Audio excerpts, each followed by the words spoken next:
మీరు అంటే ఉన్నాయి, మీరు ఓకే అంటే సర్దాలు ఏమన్నా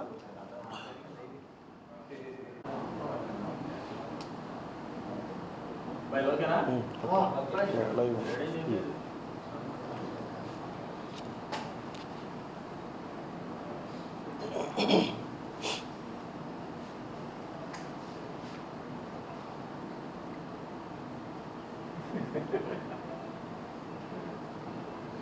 నారాదండి దొరుకుతున్నాడు.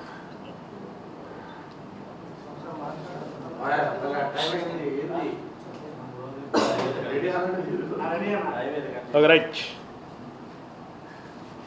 మీడియా సోదరులందరికీ నమస్కారం. నిన్నటి రోజున మాజీ ముఖ్యమంత్రి వర్యులు వైఎస్ఆర్ కాంగ్రెస్ పార్టీ అధ్యక్షులు అయినటువంటి జగన్మోహన్ రెడ్డి గారు గుంటూరు పరామర్శ యాత్ర పేరుతో ఒక పరామర్శకు వచ్చారు. గతంలో కూడా చూసాం జగన్మోహన్ రెడ్డి గారి పరామర్శలు ఏ విధంగా ఉంటాయి. పరామర్శ యాత్రలకు వస్తే సభ్య సమాజం ఏ రకంగా ఇబ్బందులు పడుతుంది అనేది అందరికీ తెలుసు. కానీ ప్రజాస్వామ్యంలో ప్రజాస్వామ్యాన్ని గౌరవిద్దాము అనేటటువంటి కించిత్ భావన కూడా లేనటువంటి ఒక రాజకీయ పార్టీకి అధ్యక్షుడు, గతంలో ఈ రాష్ట్రానికి ముఖ్యమంత్రిగా చేసినటువంటి వ్యక్తి ప్రజాస్వామ్యం గురించి, రాజకీయ పార్టీల గురించి, ప్రస్తుతం ఉన్నటువంటి ఆ కూటమి ప్రభుత్వం గురించి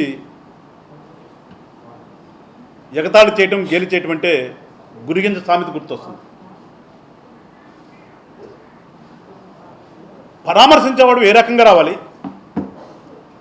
అసలు అంతకంటే ముందు ఏ విషయంలో ఎందుకోసం పరామర్శ చేస్తున్నావు అది కూడా ఒకసారి ఆలోచించుకోవాలి కదా. రాజకీయ నాయకుడు అంటే అన్నీ ఉండాలి. నీ నాయకులు నీ కార్యకర్తలను నువ్వు కాపాడుకోవాలి, ఎట్ ద సేమ్ టైం ప్రజాస్వామ్యాన్ని కాపాడాలి. ఇక్కడ ప్రజాస్వామ్యాన్ని పాతరేసినటువంటి ఒక వ్యక్తి కోసం నువ్వు వస్తూ ఎన్ని గంటలు తీసుకున్నావు టైం దానికోసం? ఎస్, ఖచ్చితంగా పరామర్శించు. రా, తాడేపల్లి నుంచి గుంటూరు రావడానికి ఒకవేళ ట్రాఫిక్ ఏమన్నా ఇబ్బంది అయినా కానీ 40 నుంచి 50 నిమిషాల్లో రావచ్చు. అలాంటిది నువ్వు ఎక్స్-సీఎం హోదాలో ఉన్నావు.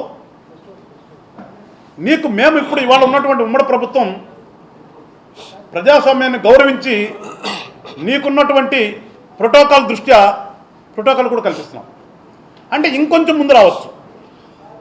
కానీ నిన్న నువ్వు చేసిందేంటి? ఇంటి దగ్గర నుంచి ఒక 50 వాహనాలతో బయలుదేరి కాదా టోల్గేట్ దగ్గర ట్రాఫిక్ నాపి, అక్కడి నుంచి రోడ్ల మీద జనాన్ని నుంచోబెట్టుకుని వాళ్ళకి అభివాదాలు చేస్తూ గుంటూరు అంబటి రాంబాబు గారింటి చేరటానికి నీకు ఎన్ని గంటల టైం పట్టింది? సార్, జగన్మోహన్ రెడ్డి గారు ముందు దాని గురించి విశ్లేషణ ప్రజలకి ఇవ్వాలి. నువ్వు పరామర్శించడానికి వచ్చేవాడివి, ఇంటికి వచ్చి పరామర్శించుతావా? రోడ్లెంపట ట్రాఫిక్ నాపేసేసి జనజీవనానికి ఇబ్బందులు పెడతావా? నువ్వు వచ్చిన టైము స్కూల్స్ వదిలిపెట్టేటటువంటి టైం, పసిపిల్లలు ఇళ్ళకెళ్ళాలి, వాళ్ళని తీసుకురావడానికి వాళ్ళ తల్లిదండ్రులు వెళ్ళాలి. ఏమాత్రము ఇంగిత జ్ఞానం లేకుండా ప్రవర్తించేటటువంటి నువ్వు వచ్చి జంగిల్ రాజు అంట, జంగిల్ రాజ్యం అంట. దానికి అర్థమేంటి చెప్ప? అసలు ఒక పదం వాడినప్పుడు మనం దానికి అర్థం తెలియాలి. మినిమం పదానికి కూడా అర్థం తెలియనటువంటి నువ్వు ఏది పడితే అది మాట్లాడితే రాజకీయ నాయకులుగా మేము కొంతవరకు ఒప్పుకుంటామేమో కానీ ప్రజలు ఒప్పుకోరు. ఫస్ట్ అల్టిమేట్గా మనకు ప్రజలు ఒప్పుకోవాలి. ఆ ప్రజలు ఒప్పుకోవట్లే నిన్ను, అది గమనించుకో ఒకసారి. రాజధానిని జంగిల్ చేద్దాం అనుకున్నావు పాపం. ఇవాళ కూటమి ప్రభుత్వం వచ్చిన తర్వాత నువ్వు చేసినటువంటి ఆ జంగిలంతా క్లియర్ చేసి రాజధాని నిర్మాణం చేస్తున్నాం. నీలో ఆ బాధ ఉన్నట్టుంది. నేను ఇదంతా అడవి చేద్దాం అనుకుంటే అడవిని వీళ్ళు నగరం నిర్మిస్తున్నారు, ప్రపంచంలోకి వెళ్ళి అత్యుత్తమైన నగరం నిర్మిస్తున్నారు అనే బాధతో మాట్లాడితే జంగిల్ జంగిల్ జంగిల్ అనే పదం వస్తుంది నోటంట. నేను అనుకుంటాను నీలో ఆ పశ్చాత్తాపం కనిపిస్తున్నట్టుంది. అవి వదిలిపెట్టేసేసి ఇక్కడికి వచ్చి బూతులు తిట్టిన వ్యక్తిని పట్టుకుని మాట్లాడుకున్నావే నీ నాయకుడు కాబట్టి. ఎందుకంటే నీ ముఖ చిత్రాన్ని పాపం గుండెల మీద ఫోటో వేసుకుని షర్ట్లకు అతికించుకుని తిరుగుతున్నాడు కదా, అందుకని ఖచ్చితంగా నువ్వు అతని కోసం రావాలి. ఎందుకంటే దాదాపు 70 ఏళ్ళు వచ్చినటువంటి నేను ఆంధ్ర రాష్ట్రంలో సీనియర్ నాయకుడు అని చెప్పుకున్న ఒక నాయకుడు ఒక వ్యక్తి ఫోటోలు అతికించుకుని తిరుగుతున్నాడు. మీకున్నటువంటి విఘ్నత, మీకున్నటువంటి రాజకీయ పరిజ్ఞానం అది. అలాంటి వ్యక్తి కోసం నువ్వు రా. అతనేమో పాపం నిన్ను సింహం సింహం అంటుంటాడు, నువ్వు వచ్చాను అతను టైగర్ అంటున్నావు. అంతేలేదు సింహం, మరి అతను సింహం అన్న తర్వాత మనం అనలేవు. అందుకని టైగర్, ఒకడు సింహం ఒకడు టైగర్, మీరిద్దరు నిజంగా ఉండాల్సిన జంగిల్లో కదా. నీ బాధ కూడా అదే, మాకు అర్థమవుతుంది అదే. ఇద్దరు జంగిల్లో ఉండవలసిన వాళ్ళు జనజీవన స్రవంతులు ఉండదు, నీకు అర్థం కాక జంగిల్ రాజ్యం అంటున్నావు. కానీ ఇక్కడ కూటమిలో ఉన్న నాయకులు మేము ప్రజలు మాకు ఇచ్చినటువంటి మ్యాండేట్కి మేము ఆంధ్ర రాష్ట్రాన్ని ఏ రకంగా అభివృద్ధి చేయాలి, తద్వారా ప్రజలకు మంచి జీవనం ఏ విధంగా ఇవ్వాలనే ఒక ఆలోచనతో ముందుకెళ్తున్నాం. చేసినటువంటి పాపానికి చెంపలేసుకోవాల్సినటువంటి నువ్వు దాన్ని ఏదో డైవర్ట్ చేద్దామని చెప్పేసి కొంతమందిని ఉసుగొలిపి వదిలిపెడతామే కాకుండా ఇవాళ నువ్వు వచ్చి మాట్లాడుతున్నావు. మినిమం ఉండాలి కదా, చెప్పాను. ఒకసారి ఈ రాష్ట్రానికి సీఎం కూడా చేసినటువంటి వ్యక్తివి మినిమం జ్ఞానం లేకుండా మాట్లాడితే జగన్మోహన్ రెడ్డి గారు ప్రజలు ఉమ్మేస్తారు. NDDB report ఏమిచ్చింది? చదువుకుని మాట్లాడుతున్నావా, చదువుకోకుండా మాట్లాడుతున్నావా? నీకు ఎవడో ఒకటి స్క్రిప్ట్ రాసిస్తాడు, ఆ స్క్రిప్ట్ వాళ్ళు ఎట్లాగూ తప్పులు రాయరు, నీ తప్పులు ఒప్పులే రాస్తారు. ఎందుకంటే నీకు ఎక్కడ ఒప్పు లేదు, ఏదో కల్పితాలు రాస్తారు. ఎన్డీడీబీ అనేది మన దేశంలో ఈ పాల డైరీల్లో అత్యుత్తమైనటువంటి ప్రమాణాలు కలిగినటువంటి ఒక సంస్థ. దాంట్లో ఏమిచ్చారు? చదువుకోవాలి, దీని దగ్గర లేవా? చెప్పాను, మొన్న కూడా చెప్పాను నేను. 24లో రిపోర్ట్ ఏమిచ్చారు? జూలైలో. దాంట్లో కొవ్వులు కలిసేటటువంటి అవకాశం ఉన్నది, కొవ్వులు కలవబట్టే పరిమాణాలు తగ్గినాయి అని చెప్పేసి క్లియర్గా ఒక రిపోర్ట్ ఇస్తే ఎక్కడా చెప్పలేదు. ఎన్డీఆర్ఐ చెప్పలేదు, ఎన్డీడీబీ చెప్పలేదు. మరి ఎవరు చెప్పారు నీకు?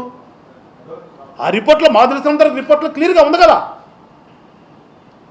దాంట్లో ఫిష్ ఆయిల్ దగ్గర నుంచి బీఫ్ కొవ్వు దగ్గర నుంచి లార్డ్ పంది కొవ్వు కూడా కలిసినటువంటి నమూనాలు ఉన్నాయని ఎన్డీడీబీ రిపోర్ట్లో క్లియర్గా ఇస్తే నువ్వు ఇక్కడికి వచ్చేసి ఏమీ లేదు, చంద్రబాబు నాయుడు గారు పవన్ కళ్యాణ్ గారు చెప్తున్నారు. నువ్వేనా పెద్ద మేధావా? లేకపోతే నువ్వు అనుకున్నట్టుగా నువ్వేనా పెద్ద రాజకీయ నాయకుడువా? నీ గురించి మా నాయకులు మాట్లాడటానికి? భావోద్వేగాల్లో పుట్టినటువంటి పార్టీ నీది, భావోద్వేగాల్లో గెలిచినటువంటి నాయకుడు నువ్వు. ఆ భావోద్వేగం పోయింది, నువ్వు పోయావు. ఇక నీ చరిత్రలో మళ్ళీ ఈ రాష్ట్రంలో నువ్వు నాయకుడిలాగా అవలేవు. నువ్వు ఏదో నేను వస్తాను, బట్టలు ఎప్పదీస్తాను, ఇదా నీకున్నటువంటి నీతి, నీకున్నటువంటి నైతికత? నీకెంత నైతికత ఉంది? నువ్వు వచ్చి మాట్లాడే వ్యక్తికి ఎంత నైతికత ఉంది? నీ నైతికత చూసాం, ఇతర నైతికత చూసాం. పెద్ద నైతికత ఉంది. కాపులు టైగర్ అంటారు. బాబు నువ్వు కూడా చెప్పాను కాపు టైగర్ అని. అలా వాడు నేను కాపును కాదా అని చెప్పేసేసి, నేను జగన్మోహన్ రెడ్డి బానిసనే అని చెప్పేసేసి ఒప్పుకున్నటువంటి వీడియోలు ఒకసారి చూసుకో. నేను రెడ్డిల దగ్గర గుడికిం చేస్తానని చెప్పినటువంటి మాటలు ఒకసారి గుర్తెచ్చుకో. అతన్ని తీసుకొచ్చి నువ్వు కులాలు కాపాదిస్తావు. కులం ఎందుకు అసలు ఇక్కడ నీకు? అతను బూతులు తిట్టాడు. దేనికోసం? ఉన్నటువంటి మీ పాపాన్ని పక్కదారి పట్టిద్దామనే ఒక ప్లాన్ ఆఫ్ యాక్షన్తో మీరు చేస్తున్నటువంటి తంతు. ఆ తంతులో నీకు కులాలు ఎందుకు ఇక్కడ? దేనికోసం నీకు కులం? ఎప్పుడు కులాలు, మతాలు, సావులు ఇవి తప్పితే నీ రాజకీయం ఏమైనా ఉందా జగన్మోహన్ రెడ్డి గారు?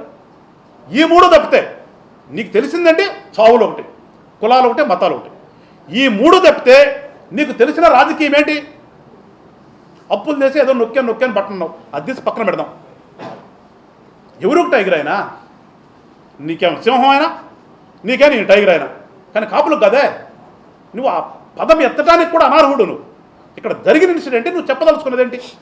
ఆయన నైతికత గురించి చెప్తావు. ఏంటి నైతికత? గుర్తుందా నీకు? గతంలో గొడవ కూడా చేశాం మేము. 2 పిల్లలు సెప్టిక్ ట్యాంక్లో పడి చనిపోతే సీఎంఆర్ఎఫ్ ఫండ్ కింద వచ్చిన చెక్కుని ఇట్లా టేబుల్ మీద పెట్టి 5 లక్షల్లో సగం 2.5 లక్షల్లో ఇచ్చి చెక్కు తీసుకెళ్ళమని చెప్పినటువంటి నైతికత ఉన్నత వ్యక్తి ఆయన. అదే నైతికత అంటే. సంక్రాంతి వస్తే లాటరీలు టిక్కెట్లు కొట్టించి 200కి టిక్కెట్ అమ్ముకున్నవాడు అదే నైతికత. ఏంటి నైతికత అంటే ఏంటో చెప్పు. లేదు ఇంకొంచెం ముందుకెళ్తే చెప్పడానికి మాకే సిగ్గేస్తుంది. అరగంటకెంత గంటకెంత లేదంటే ఇంకోటి భాష వాడాడు. ఇవా నైతికత? ఇదా ఏంట్రా బాబు? ఆయన నచ్చినటువంటి నైతికత ఏంటి? ఏమి చూసి ఆయన టైగర్ అవుతాడు ఏంటి అసలు? ప్రజల్ని ఇబ్బంది పెడదామనే ఒక ఆలోచన చెప్తే నిన్న మీకున్నది ఏమి పరామర్శ చేయడానికి వచ్చావు ఇక్కడికి? నీకున్న నైతికత అంటే ఆయనకున్న నైతికత ఏంటి? ఇవాళ రాష్ట్ర ప్రజలందరికీ కూడా అర్థమైంది. ఇవాళ మీరు తిరుమల తిరుపతి దేవస్థానంలో చేసినటువంటి మహాపాపం ప్రజలందరికీ తెలిసింది. పల్లెటూళ్ళలో ఉన్నటువంటి చదువుకోని వ్యక్తి కూడా ఇవాళ ఎవర్రా పాపం చేసిందంటే వరుసనే మీరు ఇష్టంతో చెప్తారు. వరుసనే చెప్తారు ఎవరెవరు అన్నది. అంతగా ఇవాళ ప్రజలకి మీ యొక్క పాపాలు తెలిసిన తర్వాత నువ్వెక్కడికి వచ్చి ఏమీ లేదు ఏదో ఇళ్ళు గొడవ చేస్తున్నారు. మళ్ళా చెప్తున్నాం, పవన్ కళ్యాణ్ గారికి నీ పేరు ఉచ్చరించవలసిన అవసరం కూడా లేదు. మేము జనసేన పార్టీ అనేది ఈ రాష్ట్రంలో ప్రజల కోసం ఏర్పడినటువంటి పార్టీ. నీకులాగా కులాల మతాలు రచ్చగొట్టేది కాదు. కులాలు మతాలు లేని ప్రస్తావనలను రాజకీయాలు చేద్దామని వచ్చినటువంటి పార్టీ మాది. మతాలకు లేకుండా అందరు దేవుళ్ళందరూ కూడా ఒకటే అనే భావంతో వెళ్దామనుకుని వచ్చినటువంటి నాయకుడు మా నాయకుడు. నీకెట్లా పవన్ కళ్యాణ్ గారి పేరు ఉచ్చరించే అర్హత లేని నువ్వు వచ్చి నీ గురించి ఏదో ఆయనకి చేస్తాంటావు. అందుకని ఒకటే చెప్తున్నాం, రాష్ట్ర ప్రజలకు అర్థమైంది. అర్థం కాంది నీకు నీ పక్కన ఉండే బ్యాచ్కే. దయచేసి ఇప్పటికైనా సరే మీరు మారండి. మేము కోరుకున్నది కూడా అదే, మారండి. ఎందుకంటే రాష్ట్రంలో ఎప్పుడు కూడా ప్రతిపక్ష పార్టీ ఉండాలి. నువ్వు అన్నట్టుగా నువ్వు వచ్చే సంగతి తర్వాత చూద్దాం, నువ్వు గుడ్లో చూసే సంగతి తర్వాత చూద్దాం. నీకు ఎప్పుడు వచ్చింది నీకు తెలిసిన భాష అదే కదా. గుడ్లోడ తీస్తాను, కర్రలు తీసుకుని కొడతాము, లోపల పెడతాము, ఇది చెప్తే నీకేం తెలియదు. లోపల ఉండి వచ్చినాడు కాబట్టి నీకు ఎంతసేపు ఉన్నా మళ్ళీ జైలు జీవితమే కనిపిస్తుంది.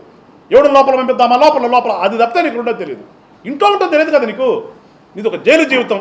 నువ్వు వచ్చి ఇక్కడ ఎవరన్నా భయపెట్టాలనో లేకపోతే ఏదో వక్రీకరించి మాట్లాడదామనో అనుకోవడానికి అవకాశం లేదు జగన్మోహన్ రెడ్డి గారు. నువ్వు వక్రీకరించడానికి ఆల్రెడీ జనంకి అర్థమైంది. జనంకి అర్థమైన తర్వాత నువ్వు వక్రీకరించి చెప్పలేవు. మినిమం ఆనాలర్జన తెరుచుకుని రానున్నటువంటి రోజులైనా కానీ ఎప్పుడు గతంలో ఎక్స్-సీఎం హోదా ఒకటి ఉంది కాబట్టి ఎక్స్-సీఎం జగన్మోహన్ రెడ్డి అని గుర్తుపెట్టుకునే విధంగా ప్రవర్తించమని చెప్తూ మరొకసారి రాష్ట్ర ప్రజలను కూడా చెప్తున్నాం, ఇలాంటి పిచ్చినాయాలు ఎన్ని చేసినా కానీ ఇక్కడ కూటమి ప్రభుత్వం ప్రజల కోసం నిలబడినటువంటి కూటమి కాబట్టి మీ తరపున మేముంటాం. ఇలాంటి వాళ్ళు ఎన్ని కుయుక్తులు చేసినా కానీ ఈ రాష్ట్రంలో వాళ్ళు చేయగలిగింది ఏం లేదు, వాళ్ళు వచ్చేది లేదు. ఖచ్చితంగా 2 సంవత్సరాల్లో రాజధానిని నిర్మిస్తాం. ఏదైతే అనుకున్నామో అనుకున్న విధంగా వాళ్ళ పెట్టుబడులు వస్తున్నాయి. ఆ పెట్టుబడుల ద్వారా ఖచ్చితంగా రేపు 16వ తరగతి బిల్ గేట్స్ కూడా వస్తున్నాడు మన దగ్గరికి. బిట్స్ పిల్ అనేదాంటి అత్యున్నతమైన ఏజెన్సీ మనకి ఏం చెప్తాం యూనివర్సిటీలు కూడా వస్తున్నాయి ఇక్కడికి. సో ఖచ్చితంగా వైజాగ్ నుంచి మొదలు పెడితే తిరుపతి వరకు అన్ని రకాలుగా పిల్లల భవిష్యత్తును తీర్చిదిద్దడానికి కావాల్సినటువంటి విద్యా సమస్యలన్నీ కూడా ఇక్కడికి వస్తాయి.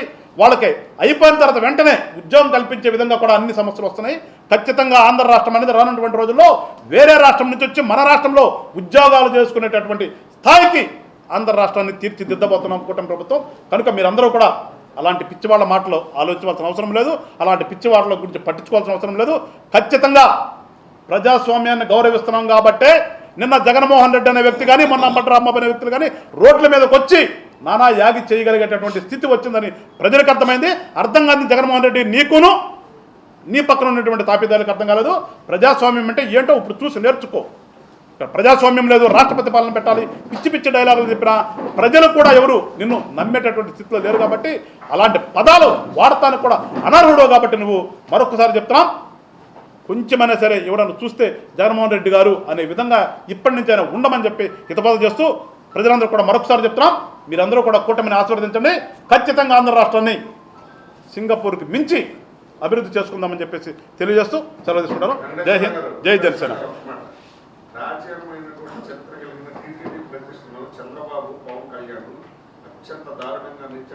తిరుమల తిరుపతి దేవస్థానానికి వచ్చేటటువంటి జనాన్ని చూస్తే, అక్కడికి వచ్చేటటువంటి దాతలను చూస్తే వాళ్ళకి అర్థం చేసుకోవాలి వాళ్ళు ఎంతగా పెరిగింది, ఎంతగా దాతలు వచ్చి అక్కడ డెవలప్మెంట్కి దాన ధర్మాలు చేస్తున్నారో తెలిస్తే ప్రతిష్ట దిగజారిందా పెరిగింది తెలిస్తే ప్రతిష్టను దిగజార్చింది వాళ్ళు. అదే కదా వాళ్ళు ఇవాళ గొడవంతా అదే కదా.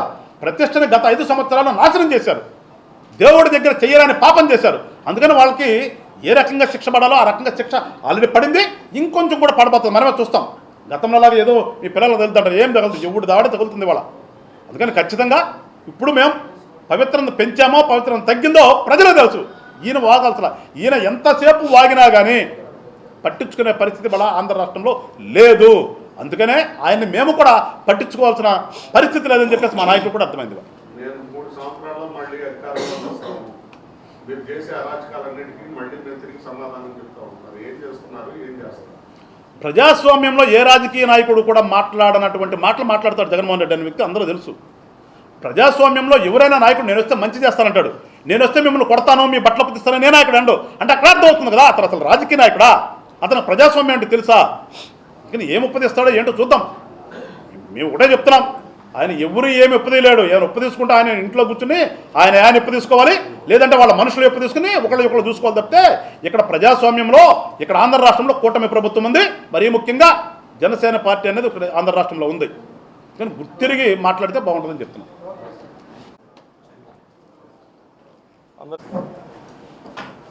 నిన్న గుంటూరులో జరిగినటువంటి జగన్ రెడ్డి గారి యాత్ర చూస్తే తాడేపల్లిలో ఉన్నటువంటి ఏదైతే సెపరేట్గా ఒక బ్యాచ్ ఉంటుంది, జేబు దొంగల బ్యాచ్, ఆ జేబు దొంగల బ్యాచ్లను పోగేసుకొని విజయవాడ నుంచి గంజాయి బ్యాచ్ని పోగేసుకొని ఏదో ఈయన కోసం వందలాది మంది ఎదురు చూస్తున్నట్టుగా ఆలస్యంగా బయలుదేరి ఓ 200-300 మందిని గుంటూరులో పెట్టుకొని ఆ 200-300 మంది కారు చుట్టూ తిరుగుతా అంబటి రాంబాబు గారి ఇంటికి రావడానికి సుమారుగా 6-7 గంటల సమయం పట్టింది. అంటే అసలు విషయం ఏంటి ఇక్కడ? రాంబాబు గారు ఎక్కడికి వస్తారంటే ఎవరు ఎందుకు ఆపారు?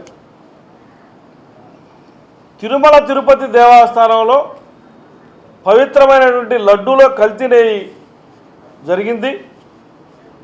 ఎన్డీడీబీ రిపోర్ట్ వచ్చిన తర్వాత దాని గురించి ప్రభుత్వం చర్యలు తీసుకోబోతా ఉంది, ఒక కమిటీని ఏర్పాటు చేసని ఒక వార్త వచ్చింది. దానికి భయపడేటువంటి వైసీపీ నాయకులు దాన్ని ఎట్లయినా డైవర్ట్ చేయాలి, ఏదైనా డైవర్ట్ చేయాలి మనం అని రాష్ట్ర వ్యాప్తంగా వాళ్ళందరూ వెంకటేశ్వర స్వామి గుడిలో పూజలు చేయడానికి ప్రయత్నం చేశారు. ఎక్కడా కూడా వీరు గుడిలో పూజలకి ఎవరూ అడ్డంకి కాలేదు. కానీ ఇక్కడ అంబటి రాంబాబు గారు మాత్రం పూజలు చేసిన తర్వాత ఇంకొంచెం ఎక్కువగా అలజడి సృష్టించాలి, మా నాయకుడి కంటిలో పడాలి అని ఆయన అక్కడ ఉన్నటువంటి పరిస్థితిని ఉద్రిక్తంగా మార్చారు. ఎవరు కూడా మాట్లాడకూడనేటువంటి భాష మాట్లాడిన తర్వాత సహజంగానే అందరికీ కోపాలు వస్తూ ఉంటాయి. జరిగిన సంఘటన అది. మేము ఈ 2 రోజులు బట్టి సంఘటన జరిగిందని విశ్లేషిస్తే కల్తీ నెయ్యి వ్యవహారంలో పూర్తిగా జగన్మోహన్ రెడ్డి పాత్ర ఉందని చెప్పి మాకు అనుమానం వస్తూ ఉంది. ఈ రోజున ఏదైతే ప్రభుత్వం ఒక కమిటీ ఏర్పాటు చేసి ఎంక్వైరీ చేయబోతా ఉందో, కల్తీ నెయ్యిని తీసుకొచ్చింది సుబ్బారెడ్డి, ధర్మారెడ్డి, కరుణాకర్ రెడ్డి, వీళ్ళందరూ కూడా డంబీలు. జగన్మోహన్ రెడ్డి పంపించాడు ఈ బోలేబాబా డైరీని. దానికి సంబంధించినటువంటి లావాదేవీలన్నీ కూడా జగన్మోహన్ రెడ్డికి వెళ్ళినాయి. ఆ 233 కోట్ల రూపాయలు కూడా జగన్మోహన్ రెడ్డికి వెళ్ళినాయి. కాబట్టి ఈ కమిటీ ద్వారా ఎక్కడ జగన్మోహన్ రెడ్డి బయటపడతాడో, మళ్ళా ఎక్కడ జైలుకి వెళ్ళాల్సి వస్తుందో, తిరుమల తిరుపతి దేవస్థానానికి సంబంధించినటువంటి అంశం కాబట్టి మనం డైవర్ట్ చేయాలని చెప్పి ఒక పద్ధతి ప్రకారం, ప్లాన్ ప్రకారం డైవర్ట్ చేసినట్టు కనిపిస్తూ ఉంది. కానీ ప్రజలెవరూ కూడా తిరుమల తిరుపతి దేవస్థాన అపవిత్రతని, మీరు చేసినటువంటి అపవిత్రతను గుర్తించారు. మీకు ఆ భగవంతుడు శిక్ష వేసే సమయం ఆసనమైంది. అందుకనే మీరు ఇటువంటి మాటలు, ఇటువంటి పోకుండా పోతూ ఉన్నారు. కాబట్టి మేము కోరేది ఒకటే, ఇందులో జగన్మోహన్ రెడ్డి పాత్ర అనేది గుర్తించాలి. జగన్మోహన్ రెడ్డికి ఎటు ముడుపు, గతంలో చూసాం మనం, లిక్కర్లో ఎటువంటి ముడుపులు జగన్మోహన్ రెడ్డికి వెళ్ళి, అట్లానే ఈ కల్తీ వ్యవహారంలో కూడా జగన్మోహన్ రెడ్డికి వెళ్ళినటువంటి ముడుపుల్ని బయటికి తీయాలి. అందుకని నేను అంత డ్రామా నడిపాను. డ్రామా నడపడం కాకుండా అధికారులు బెదిరిస్తున్నారు. ప్రతిసారి ఇదే చేస్తూ ఉంటారు. గతంలో మేము సత్తెనపల్లిలో మా పార్టీ కార్యక్రమాలు మేము పోతూ ఉంటే అప్పుడు ఇదే రాంబాబు మంత్రి హోదాలో ఉండి మమ్మల్ని ఆపిన రోజు మేము ఎప్పుడూ ఎవరిని కూడా ఏ నాయకుడు కించపరచల. మేము మా పార్టీ ప్రోగ్రాంకి వెళ్ళాలని ఆ ఒక్క మాట చెబుతూనే కనీసం చేతులతో కూడా పోలీసులు నెట్ల మేము వెళ్ళాలి, దయచేసి మమ్మల్ని పంపించండి అని రిక్వెస్ట్ చేసే మా ప్రోగ్రాం మేము చేసుకున్నాం. కానీ ఈరోజు మీరు ఏం చేస్తూ ఉన్నారు? ఎదురుండేటువంటి కార్యకర్తలను తిడుతున్నారు, అక్కడ ఉన్నటువంటి అధికారులు తిడుతూ ఉన్నారు. రెచ్చగొట్టే ధోరణి మీ దగ్గర కనిపిస్తూ ఉంది. ఈరోజున కూటమి ప్రభుత్వం, జనసేన పార్టీ చాలా సమన్వయంతో ఆలోచించి ప్రజలకు మేలు చేసే విధానాన్ని అవలంబిస్తూ ఉన్నారు తప్పితే మీరు ఎంత రెచ్చగొట్టినా కూడా రెచ్చిపోయే పరిస్థితి కనిపించట్లేదు. కానీ భావోద్వేగంతో మీరు మాట్లాడేటువంటి మాటలకి అక్కడ ఉన్నటువంటి చిన్న పిల్లలు కొంచెం ఆవేశానికి లోనై తప్పితే అదే జగన్మోహన్ రెడ్డి గారు అంటారు కదా, రాంబాబు ఏమన్నాడు, ఏదో ఒక మాట అంటే ఏమైంది, ఏదో ఒక మాట అంటే ఏమైంది, అదేంటి అదే మాటల ఆ మాట్లాడిన మాట ఏదో మీరు విన్నారా? ఎందుకు జరిగిందో ఆ గొడవ మీరు విన్నారా? మీకు కావాల్సింది ఏదో ఒకటి మాట్లాడాలి, ఏదో గొడవ జరగాలి, ఇందులో జగన్మోహన్ రెడ్డి పాత్ర బయటికి రాకుండా ఉండాలి. కాబట్టి ఎట్టి పరిస్థితుల్లో కూడా కల్తీ వ్యవహారంలో జగన్మోహన్ రెడ్డి పాత్ర బయటికి తీయాలి, బయటకు వస్తుంది. వీళ్ళేదో వెంకటేశ్వర స్వామి మీద ప్రేమతో భక్తితో ఇవన్నీ చేస్తున్నాం అనుకుంటారు. కానీ జగన్మోహన్ రెడ్డి గారు సీఎంగా ఉన్నప్పుడు ఏ రోజైనా డిక్లరేషన్ ఇచ్చారా? దేవస్థానంలో చెప్పులతో లోపలికి వెళ్ళారు. మీకు ఆ దేవుడి పైన ఉన్నటువంటి భక్తి అటువంటిది. మీరు చెప్పులతో లోపలికి వెళ్ళే సంస్కృతి, డిక్లరేషన్ ఇవ్వకుండా లోపలికి వెళ్ళే సంస్కృతి భగవంతుడి దగ్గరికి. కాబట్టే కల్తీనే కూడా చాలా ఈజీగా తీసుకున్నారు మీరు.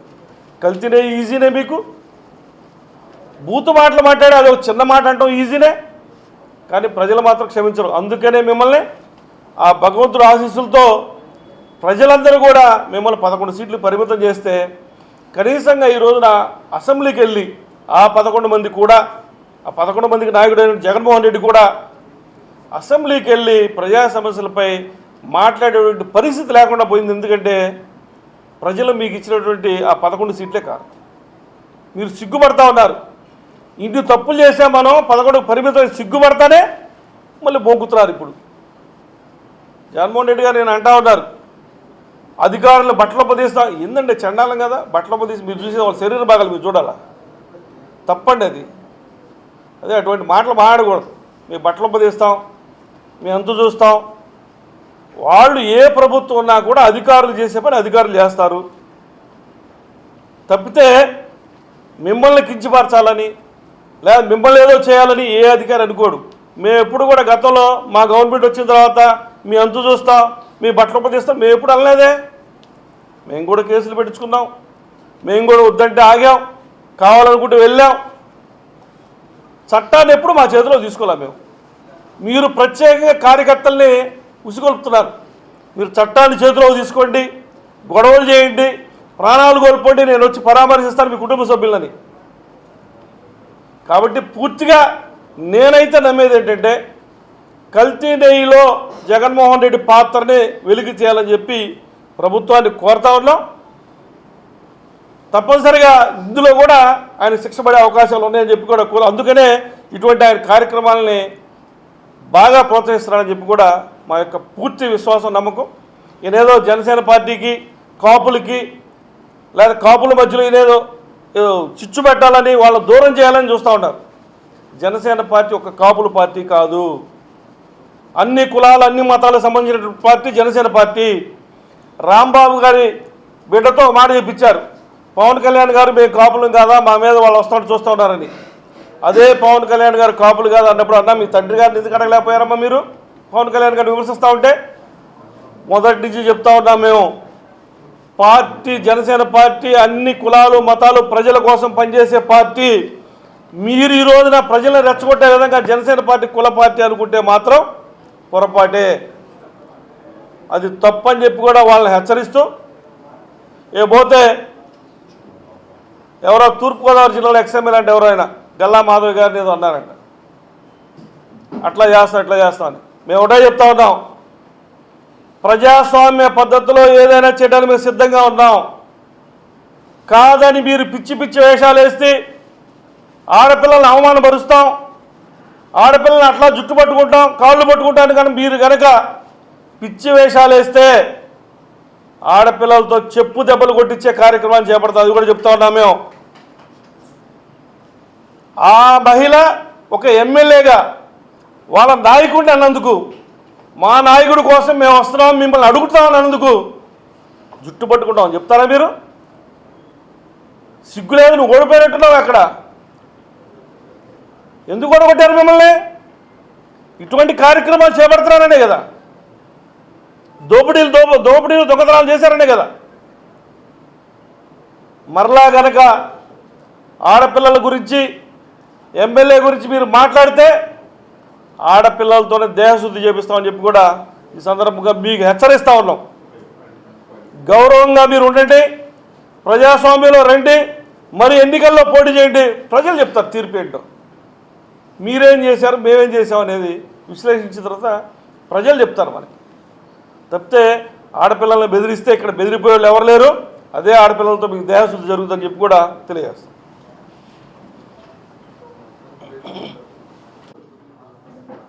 చెప్తామా నాన్న? మిత్రులందరికీ నమస్కారం అండి.